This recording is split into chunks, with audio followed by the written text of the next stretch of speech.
Hey everyone, it's Whitney Ellison back on week 16 of the Enneagram Entrepreneurs. I am here with Krawsczyn, who wrote the book Expectant Entrepreneur, which if you don't already have a copy of this, it is an excellent book. You can get it. I think I bought mine on Amazon. You might be able to order it through your local bookstores, which I'm always willing to plug for sure. Claire, welcome. Thank you so much for having me. This is so exciting. Well, I'm so glad you're here. So this series, I've had the privilege of interviewing now 2 authors, and that makes me so excited because my dream is to write a book. So talking to people that have done this is just such a privilege to me. And so thank you for making time for this interview and just to get to meet each other. We've kind of been, championing each other on Instagram now for months. It's funny, the little community that has been built through the pandemic where we can't actually meet, but we're like, oh, this lady, she's out in the world doing things too. She lives near me. Like, I'm going to support her too. My God, look how many people we know that are mutual. Yes, I feel like that's been so fun getting to know you, even just through our mutual connections that we didn't know we had. And now all of a sudden I'm like, oh, wait, we're connected in more ways than I even anticipated. So really, it's so fun to talk with you and to finally kind of be face to face in the, pandemic most way possible. Yes. And we're almost out of it. Hooray we're for almost vaccines. out. Yes. So nice to meet you, and thank you for being on today. I'd love to just start out, if you could just introduce yourself and talk about your Enneagram type, where you're from, and your business. Yeah. Perfect. Yes. So I'm Krawsczyn, and my main gig for the past 8 years has been running a marketing company called Verano Marketing and Communications. So that's how I started my experience as an entrepreneur. But I am from Cincinnati. I was born and raised here. In fact, I live about 10 minutes from where I grew up. But I did what most people I know from Cincinnati do, which is I left and then I came back. So I spent some time living overseas in Spain, and I worked there. And then I spent the beginning of my professional career in Washington, D.C., which I loved. Cool. It's a great place to be. It's busy and perfect for your 20s. And I was like on the go constantly. And then my husband and I, he's also from Ohio, we were like, probably what we want our life to look like is not this constant hustle and bustle of DC. It was super fun for the time, but we decided to move back, and we decided Cincinnati was going to be the place we called home. So we came back about 2012, 2013, and that's also when I started my business. So I kind of see the world through a 3 lens, and that is, as you know, so many great things and a lot of challenges too. So I'm happy to dive into that. But I first got turned on to the Enneagram. I'm in a mastermind, which if you're not in a mastermind and don't have a group of people that you meet with to talk business, as a female in particular, female business owners, I highly recommend it. I've been with my group for years. And there were a couple of women in that group that were talking about Enneagram, and my mom was also into it a little bit. And so I had been hearing about it, from all these different perspectives, but I was coming out of a corporate career where you hear a lot more about like Myers-Briggs, the ENFP, sure, that kind of personality and as a worldview. So I was a little bit slow to drag my feet to explore it more. But I got connected to Leslie Hershberger. She's here in Cincinnati, and she's an Enneagram expert as well. And I was ready to shift in my business, but I didn't know what I was doing or what my next step would be. And so I was brainstorming with my mastermind, and they just said, you might want to do a little bit of self-reflection before you grow your business too. And it was a very loving and supportive way for them to be like, check yourself a little bit before you try to scale and see kind of like where you're going to be super strong and where you can reflect a little bit. So that's kind of how I blended the whole thing together. I actually got to the Enneagram through my entrepreneur experience. So that's really cool. I love that story. I've heard of Leslie Hershberger, and I've heard nothing but great things. I know she operates through the Hive in Cincinnati, I believe, too. So yeah, that's great. I think probably a wonderful resource to take your Enneagram journey. Very cool. And so you said you identify as the type 3, the performer or the achiever. And so I love that. And I love it in the context of you still own and run your business. Mm-hmm. You have now kind of expanded to the Expectant Entrepreneur platform as well, in which you also have a few different offerings that we'll probably get into in a little bit. And you're a mom. Yes. And a wife, and you're an author. You've written a book. So you're a three. I am a three girl. to You my are core. a busy woman. Busy woman. I am a three to my That's core. great. It's undeniable. It's true. Yes. It's undeniable. That's awesome. Well, I love it. And you've really maximized your energy to do some fantastic things that are making an impact in the world.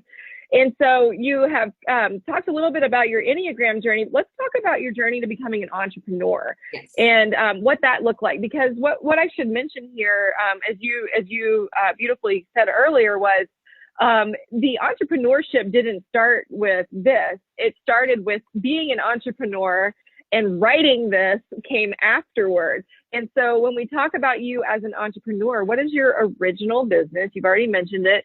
How did you get, what was the journey to get to that?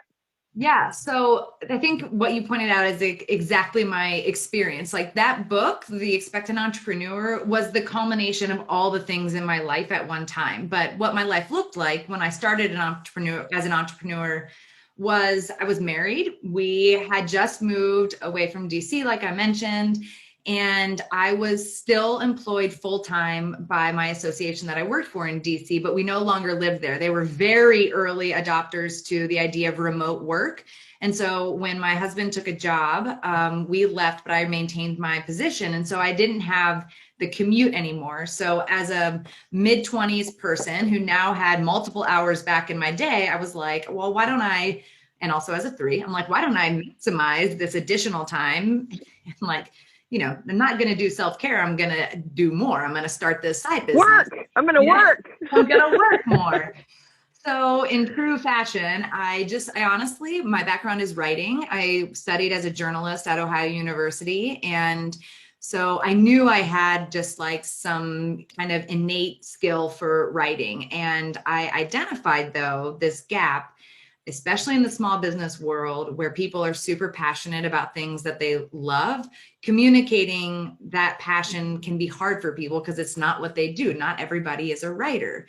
And so the more I explored this small business world, again, that was not kind of my background. My background was working for this national association, but I just started paying attention to small businesses, and I picked up some freelance work writing blogs. And that kind of grew.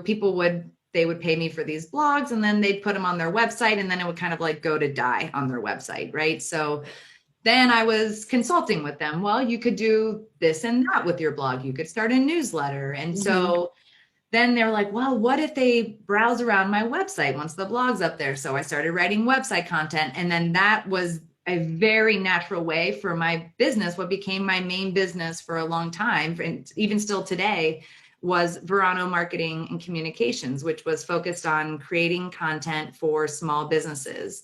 And that business has grown. I'm really proud of the way that business has grown. I mean, it's been very natural since day one in terms of how I've shifted based on my interests and what my clients are looking for.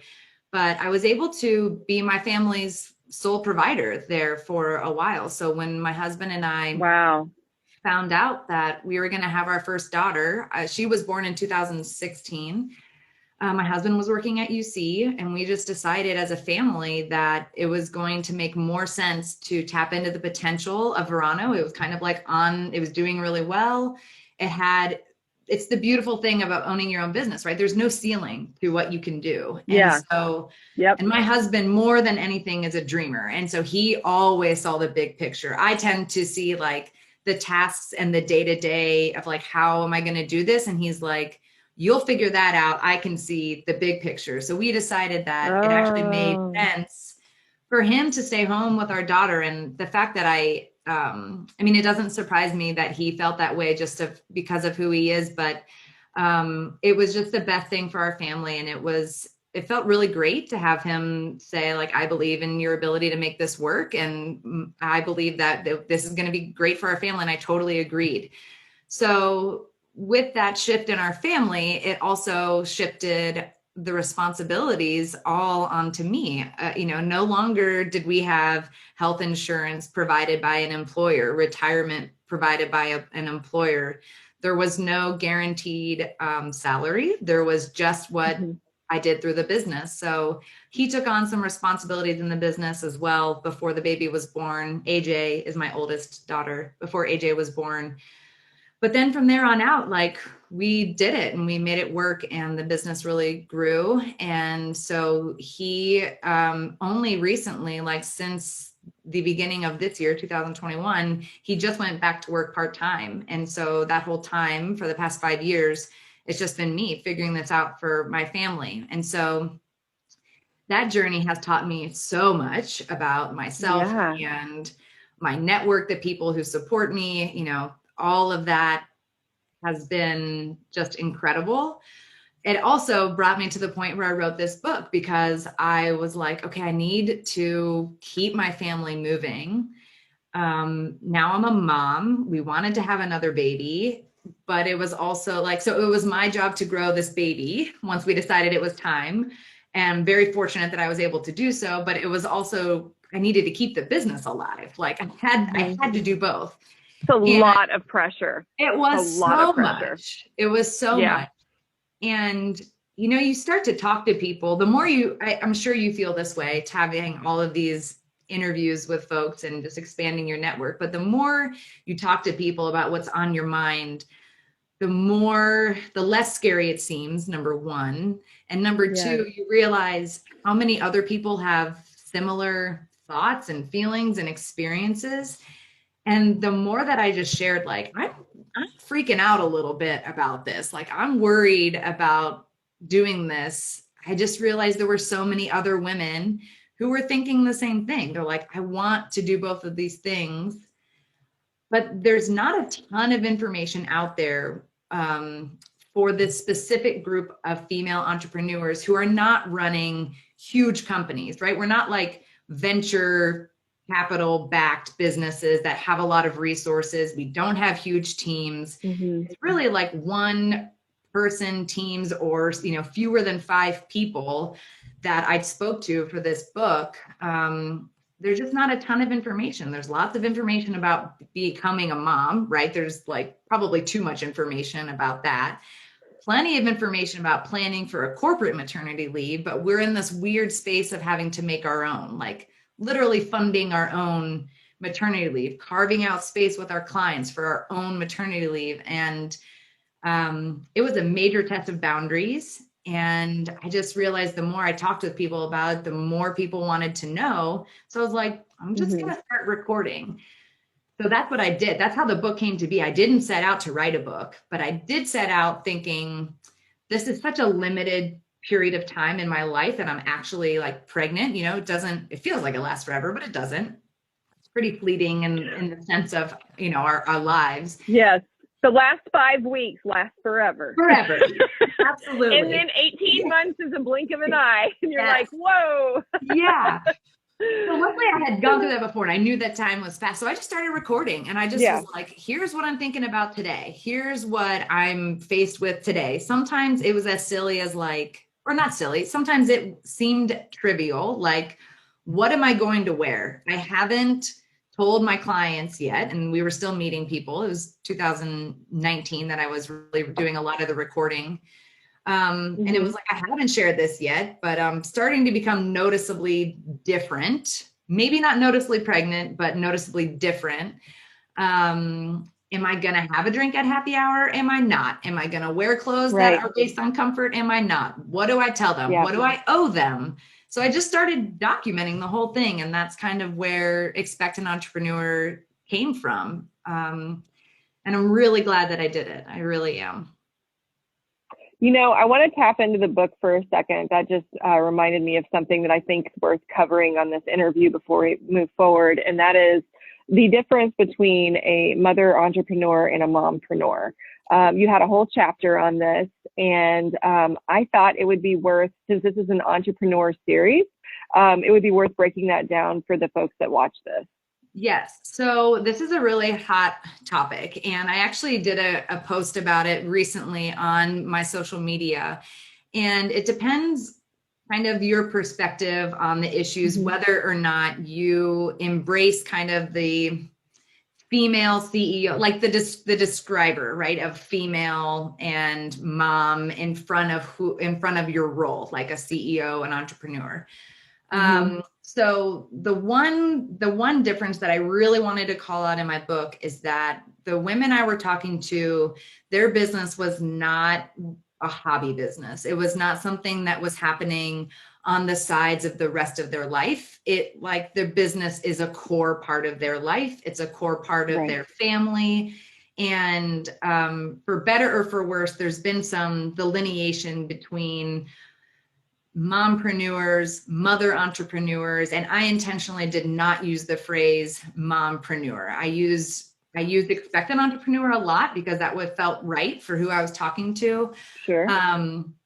And I use mother entrepreneurs a lot just because I do think that there's this movement towards, which I embrace. I embrace any mom who wants to try and grow a business. But the women that I was really talking to, they have some significant skin in the game when it comes to keeping their business alive for the well-being of their family and for their employees. You know, it's not something that can just be easily put on pause.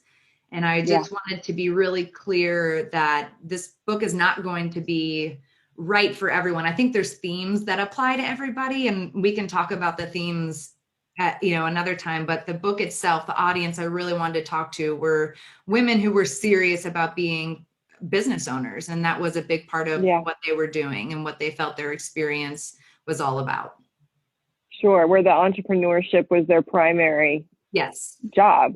Yeah. And, exactly. And very much contributed to the family's well-being, financial well-being.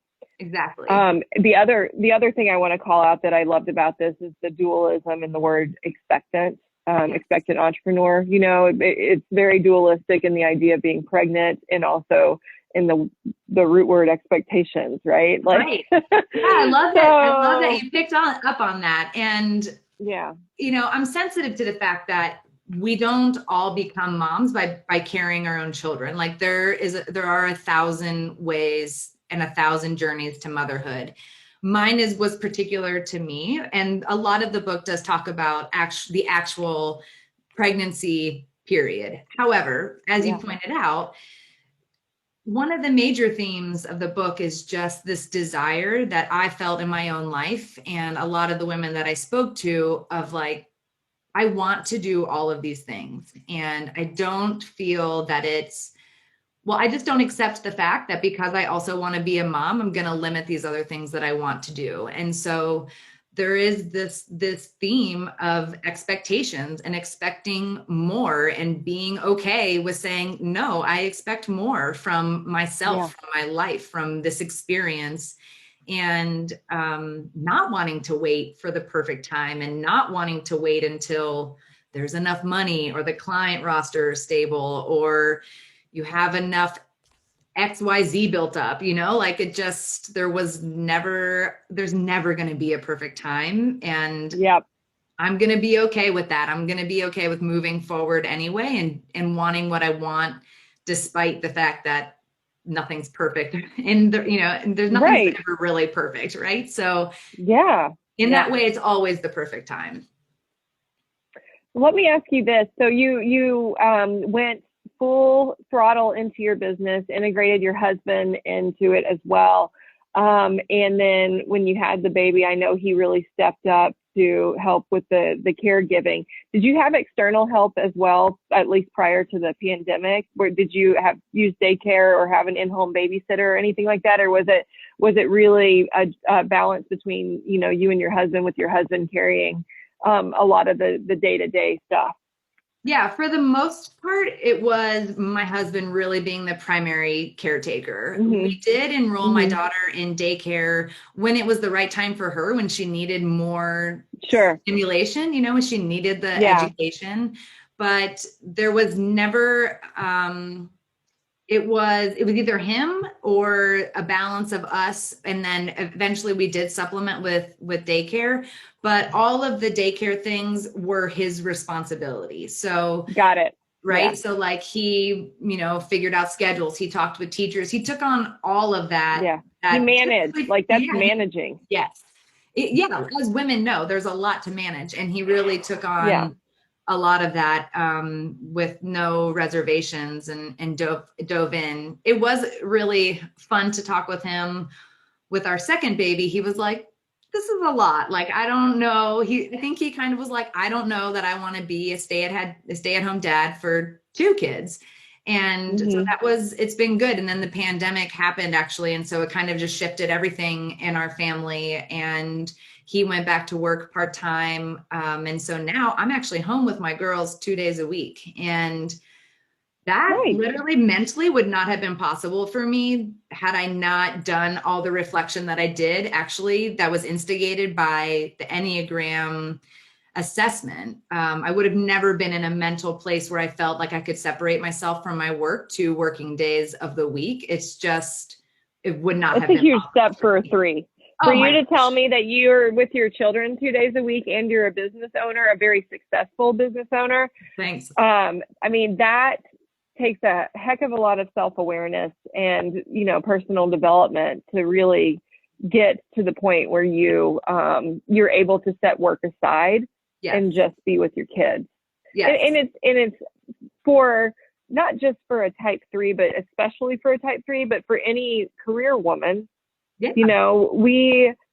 This has been such a reckoning the past year has of like being able to filter out what's important and understanding that I don't know, for me, I grieved time with my first 2 kids when I actually got time with my third kid because of the pandemic. It was like, gosh darn, but I didn't regret my career either. It's just like, there's an inherent gap that has been uncovered. Yes. That, to the word expectation is not meeting our expectations, Right. And so I love that you called it in your book, and with Expectant Entrepreneur, women are saying, if the system isn't going to provide it for us, I'm going to make my own damn system. Oh yeah. And that's kind of what, and then you went and you wrote a manual for that. Like, here you go. But now what I love about it is you're walking the walk. You're home 2 days with your kids and they're little. And this is a really important time to be there. So, I mean, I just think it's fantastic. And I want to offer you some accolade for doing that. Thank you. Yeah. I also think it's fantastic. And, I've done a lot of work to be able to know that my business is not going to fall apart because I'm going to also be a mom. And so it took that. But I also think 2020 is just, we're just going to learn so much about that year that we can't even see yet. But one of the things that I think we are all witnessing right now, and that many businesses are witnessing, is that we can do these things simultaneously. And I really think that the timing was everything, because now my clients, they really don't have an expectation that I'm going to drop everything and ignore the rest of my life. My kids pop in and out. And the other day, there was kind of a last minute call that came up with a client, and my daughter, Lena, my youngest, was sleeping on me, and I had the video off, and I was like, you know what? This feels funny that I'm talking with everybody else had their video on. Like, I'm not going to hide the fact that my daughter is sleeping on me right now. She was sound asleep. I turned my video on, everybody like oohs and ahs for a second. And then we just went back to business, and it was right. And it was fine. And I truly don't think I would have done that 2 years ago. I would have tried to put her down or not answer the call or whatever. And now I was just like, this is where I am right now. And if you want to talk with me to strategize a little bit, we're going to strategize with my kid sleeping on me, and that's okay. And it's kind of a beautiful thing. Yeah. It is. And I think, again, like when you go back to a type 3, the primary defense mechanism of a type 3 is identification. So you're able to kind of be a chameleon depending on the social setting and morph into what people need you to be within that setting, which can be a great strength. It's a great survival skill. And it can also be something to your detriment, as what happens is type 3s can over-identify and then lose who they actually are. And so what I'm hearing you talk about specifically in this situation is you consciously made the choice to say, I'm not going to identify. I'm going to be who I am. Right. And this is who I am right now. And take me or leave me. I'm here. I'm showing up, and I'm showing up with my kid because this is part of me. And like you said, 2 years ago, you probably wouldn't have felt comfortable doing that. But really, I mean, I think that this whole experience, especially to mothers, it's completely stripped us of all of the constructs that we've kind of been told. And I think that it's been both difficult and healthy, because it's like, no, this is life. Yeah. This is real life, right? It is. And now you can see how stretched we've been since the first woman started working ever. Yeah, yeah. Since the first woman back was whenever employed. that was. Yeah, I have a theory about what we're going to see for women. And I expect to write a little bit more about this, but in the book, I wrote about kind of these waves of female entrepreneurism. And so we kind of saw pushes after World War II, and then we saw pushes in the 80s, and then we saw pushes in the early 2000s. And what happens is that exactly what happened with the pandemic, women were forced to make decisions. So, okay, let me go back to one example. So there was a huge rise in like Tupperware parties, right? Like the first MLM situation. And that's because women needed to make more money in the 80s and, in the 80s and 90s, they needed to make more money for their families.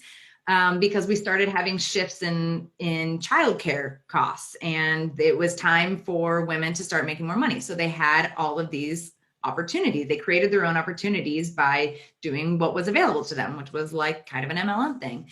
And then then real estate became really popular. So with the .com growth, it was like, oh my gosh, we can do more things. We can expand. So before the .com, real estate, we started seeing huge surges of women say, my kids are getting older. I want to go back to work. They didn't have all the same opportunities that we have today. But what was available to them? Real estate. You can get your license. You can build your own business. Done. They get out of the house. And Claire, the common denominator of both of those, flexibility. Flexibility. That's exactly right. Like they could be home when their kids got home. They could decide their own schedules, but they were also able to be in charge of it. And so coming out of the pandemic, we saw that women carried the burden of the job losses, right? Like we just, as a nation, women 3 million. It's just heartbreaking. We could talk so much about that. But my eternal optimism and my thought here is that we'll see history repeat itself. Women are not going to be, certainly women will go back to the corporate world. Not everybody wants to be a business owner. Not everybody likes that lifestyle, right? I mean, it's tricky. However, I think we're going to see a great surge in women starting their own businesses. And I am really ready for it. I'm ready to see the surge. I'm ready to help other women out who want to grow a business, and they don't want to feel disposable anymore, that they're going to be cut loose because they have a family to also take care of. And I think if our corporations and our bigger businesses go back to the way it was before, they're going to miss an entire group of women who are willing to work really hard and do really great things, but also have the expectation that they're going to be flexible to their families. And when people deny them that flexibility, they're going to say, fine, I'll do it myself. I'm going to start my own business. And I am just like, I'm ready for it. I'm ready for that wave. I think it's coming. I think we'll see huge numbers in females starting their own businesses, whether they're small or big, who knows? But I think we'll see history repeat itself here in the next year or so as women are exploring the return to the workplace and what they really want. I think that's a great forecast. And I would also add with all of the uprising of social justice. So I think women, when they're autonomous in their business, have a brilliant opportunity to lift each other and to support each other. And I feel a strong sense of community with this generation of women, to where we're not competition. We're here to rise together, even if we're in the same field, even if we're out there going for similar clients. Like there's this abundance mindset. There is enough for everybody.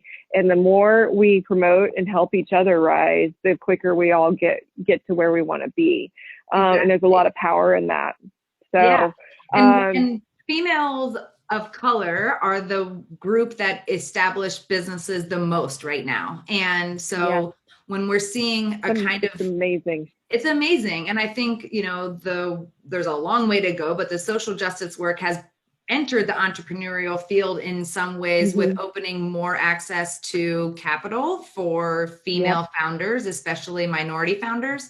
And I think that is also going to play into this. And I feel ready for it. So I think as women, we should be ready to lift up the people we see in our networks, in our communities, who are going to say, I'm going to try this. Because why not? There's enough space for everybody. I agree. And I'm excited and I'm here for it. And I'm one of them, I think it's great. So, all right. So let's see here. Let's talk about the strengths and challenges of the type 3, just shifting gears a little bit. And I would love for you to give any examples as a business owner, as an entrepreneur, of where you've seen the strengths and challenges pop up for the type 3. Yes.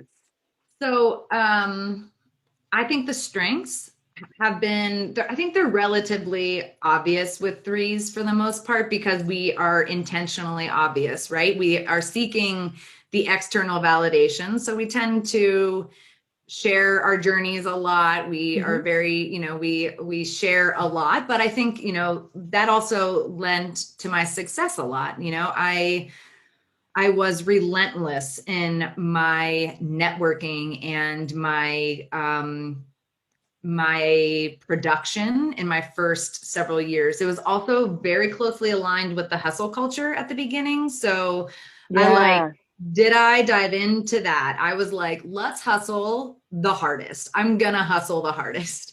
Not great, right? Like in retrospect, that's actually one of the things I'm working on. But at the time, it really did my business well. I worked a lot and I was not willing to fail in my business. And so I didn't share a lot about any of the weaknesses or the things I was experiencing that were really hard for me. But I did amass a great network of people that I respected a lot. And I did that just by chatting. Like you said, there's this chameleon quality to 3s. Being able to read a room, that works really well with networking. Mastery. Yeah. There's a bit of magnetism to 3s. They're really good at identifying for better, for worse, what people want to hear. And so I think in that way, I did build a great network. But also the flip side of that is exactly what you said at the beginning of the interview, is you kind of lose sight of what you really want because you're just constantly performing. And that was when my mastermind was like, hey, what do you really want? Like, are you growing your business because you think you need to grow and scale your business? Do you want to manage people? Do you want to have like a firm? Is that what you see for yourself? And that was a pivotal moment for me because I decided I did not want a huge company. I did not want to manage people. But it felt like that was the trajectory for me. Like that's what I felt like I needed to do to be successful, was to grow this big business. Like I could see the whole thing. Was that based on your experience working for the firm that you worked for? And were you kind of like projecting off of that experience onto your business? Totally. Thinking that's what you had to do. Society, right? Like I think we see people climb the ladder. And so I was like, well, that's what success means. That means I need to climb the ladder. I need to be owning a business as like a sole person wasn't going to be enough, right? Like that wasn't going to be successful enough. I needed to have a team of people that I could talk about and direct and whatever. Mm-hmm. But once I finally actually took the time to do thought work and slow down for a minute, I was so stressed about the thought of having the responsibility of providing for other people's families in addition to my own. Like the idea of having full-time employees just made my stress was through the roof. My whole insides are like, yes, exactly. But I really had to fight that. I had to fight what I wanted with that desire to be quote unquote successful. And so I remember one conversation with my friend Rachel, who's in my mastermind. She's also now my life coach. She runs Mind Settings. I highly recommend working with her. But that's Rachel Murphy, right? Rachel I think I'm Murphy. interviewing her in a few weeks. Yes. Yeah. Oh yeah, great. Perfect. So she and I were chatting one day, and it was actually around the difference between the words entrepreneur and small business owner. And I had never called myself an entrepreneur. I didn't feel worthy of it. I felt like entrepreneurs were changing the game. They were fundamentally changing the way that people work. And when I looked at my business, I was like, I'm not doing that. I found a way to help businesses, but I'm not changing anything drastically. So I didn't feel like I could even call myself an entrepreneur. And it's interesting. I still have kind of mixed feelings on it, but she was like, why don't you see yourself as an entrepreneur? Like it's a person who started their own business. Like that's literally all it is. You made your own path. I'm like, I know, but it doesn't feel that way to me. It feels like I just am a small business owner, which is such a silly little, like the nuance. Of vocabulary, but it was really reflective of how I was seeing myself at the time of like, not having made it as a business owner, even though on paper, my business was doing great. You know, I was providing for my family. It was all great. And by all means successful by those definitions, but to myself, it just wasn't it. And so, the three tendencies got me through the achievement and the growth and the hustle that I did for the first 5 years of my business.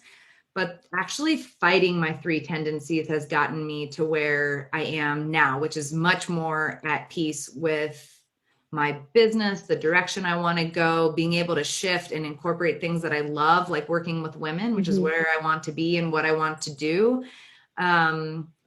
But it requires letting go of some of these things that I thought would be my success and letting go of these expectations that I set for myself that no one else had for me but me. And, I think I used to wear my threeness as a badge of honor, right? It was like, watch me go, look at me go. And now most of my work that I'm doing is trying to tame it, is trying to dial it back and understand that that's my gut reaction. And that every time I have that gut reaction, I need to just like give it a minute. I need to give it space. And I'll tell you when, like right now, actually, I'm kind of in this in-between phase, which is not a comfortable place for me because I've got Verano, which is still the way that I earn most of my money, and the way that I pay for my family. And I also love it. Like I love where I am in that business, but I want to expand and I want to work with women and I want to talk to female entrepreneurs. That's what I love. That's what I really love. And so I'm in this place of how do I do this all at once? And I'm not going to lie, it's got me frozen in some ways because my gut reaction was to like sign up for all the programs to figure out exactly how to do this the right way and get it done. And like my goal was by January 2021, I was going to have it all figured out. And so this whole year I've just been like, I'm going to slow down. Like I'm working on a website. The website's not done, which is bonkers to me. Like I would have never done this interview, honestly, without having my website perfectly figured out right now. Claire, we are our own worst clients. You know this, right? I know this. Anybody that owns a business knows that they are their own worst client. I know. Let's just call it what it is. I know. And so now I'm trying to breathe it. I'm trying to give it more space. I'm trying to not be the like, go, go, go, achieve, perform, and instead be like, okay, that's my gut reaction. That's where I feel most comfortable. So let's get a little uncomfortable. Like, let's just live in this space for a second and see what happens. And, only good things have happened. So I'm rolling with it for now. You called out a couple of things that I just wanted to unpack for a second, but the hesitation to identify as the entrepreneur because of you weren't tying your worthiness to that and saying, yeah, I am one. Like, it's totally part of the heart center of intelligence is the idea of shame and that external need for affirmation of the self-worth. And the idea that, I started a small business, but you couldn't actually allow yourself the title of entrepreneur, which to me packs a lot of power in, right? Like, it's entrepreneur, the true definition of it is you make something out of nothing. And that's what we all are. We're born creators. Right. We are born creators. And entrepreneurship is just a manifestation of the gifts that we were born with to create in our own unique ways. And so I love that you worked through that with Rachel. The second piece is thinking about, threes, and I identify with this closely as well as an 8. We're a part of the aggressive stance along with our friends, the 7s. And what happens is the biggest piece of work we have is to work on our heart space, because we have, even though you are from the emotional center of intelligence, the heart center, the 3s set aside their feelings because it slows them down. So they start to detach, right? And the 8s set aside their feelings because we are so in our bodies and we're such protectors. We've got to guard our hearts fiercely to the point where we forget we have them. And so my point in that is our biggest work as aggressive types is to be still, to stillness. Because stillness, like, we have planted so many seeds. Mm-hmm. We've planted them all over the place. And half the time we're moving so fast, we don't even wait around to see what sprouts. And when we don't, we miss so much. And so when we are still in the windows of stillness is when we actually witness the growth and opportunities that are trying to be provided for us if we would slow the F down, And it's hard for us because, to your point, we're very much in our bodies. There's that impulse to act, because it is very uncomfortable to be still. Yes. Because then we have to feel. And hot damn, feeling is not easy, right? Oh my gosh. So I didn't even know. Right? Yes. It's like this whole idea of thought work and the thought, like, we are in control of our own thoughts and the feelings that we're having, like, I just never slowed down enough to even recognize what a feeling was. Like, I had the feelings of being somewhat content or discontent. Like, that was it. Right. So it was like, I've never achieved enough. And so now I'm learning to literally identify what a feeling feels like in my body. Like, what does that actually feel like? What is the vibration? Yeah. And it will be probably my life's work, is just being able to teach myself how to feel the feelings, but now teach my daughters how to feel those feelings. And I'm brutally aware of my tendency to plow through feelings. And so, we're working on some practices in our house. One of the best ones I took from the book called Burnout, but it's about a lot of what they talk about is the reason we feel burned out is because we don't complete our feeling cycles. And so one of the ways that you can complete a feeling is a 20-second hug. Physical activity is one. There's lots of ways to complete one, but a 20-second hug. And so now we have this thing in our family, and they're 20-second hugs. Whenever somebody says they want one, you stop what you're doing and you give a 20-second hug. And the 20 seconds, you'll know it. If you give someone, one of your kids, your husband, whatever, your partner, a hug, it's when your body, you reach the point where you finally are just like, Like you just give in to the hug. That's what you wait for. And such great advice. It's like the pause, even 20 seconds you can feel yourself getting antsy. And then I'm like, stick with it. And just the 20 seconds it can change the whole trajectory of your day. Oh man, that is just sage advice. Thank you for sharing that. You're welcome. Well, I could talk to you forever. We just have so much to talk about. And so we will do that, especially getting coffee. Vaccinations are a good thing. So hooray for that. But I would love for you to share any one specific thing about your business that you want people to know. Yeah. So what I want to do and what I'm hoping to do is really talk with other women who are kind of feeling the tension between building their business and building their families. So that is still taking shape what that's going to look like. Right now, I offer one-to-one coaching. So that can be just an initial conversation, or we could have a series of conversations. I'm also thinking about starting a small group, if that sounds interesting. So the best way to learn more about that and to get in touch with me right now is through Instagram. So it's my full name @Krawsczyn. And I have the Expectant Entrepreneur website has a way to get in contact with me as well. So that's just www.expectantentrepreneur.com. Okay. And people can buy your books at any local bookstore and on Amazon. I highly recommend ordering through your local independent bookseller, but it is available on Amazon, Joseph Beth, Barnes and Noble. You can place an order through any of your favorite places to buy the book. And I do appreciate the support. This is a great book. It's got story in it, but it also has historical facts. I mean, Claire has done her homework, and it is easy to read. It's digestible. And I know as busy women, I love to read. So I like sit here and eat books like Garfield eats lasagna. But like, this is something where even if you're not much of a reader, like, it's a great book. It's like talking to a friend.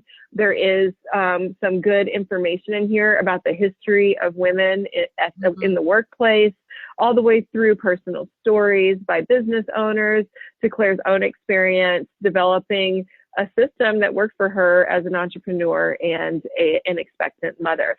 So please do pick up your copy of this book. It is outstanding. Thank you for being with me today, Claire. It's been a wonderful conversation. So fun. And yes, for sure. And this dialogue is not over. So thank you to everybody. To parts 2 through however many. Yes, that's right. Yes. Well, thank you to everyone for watching. And we will see you on the next episode.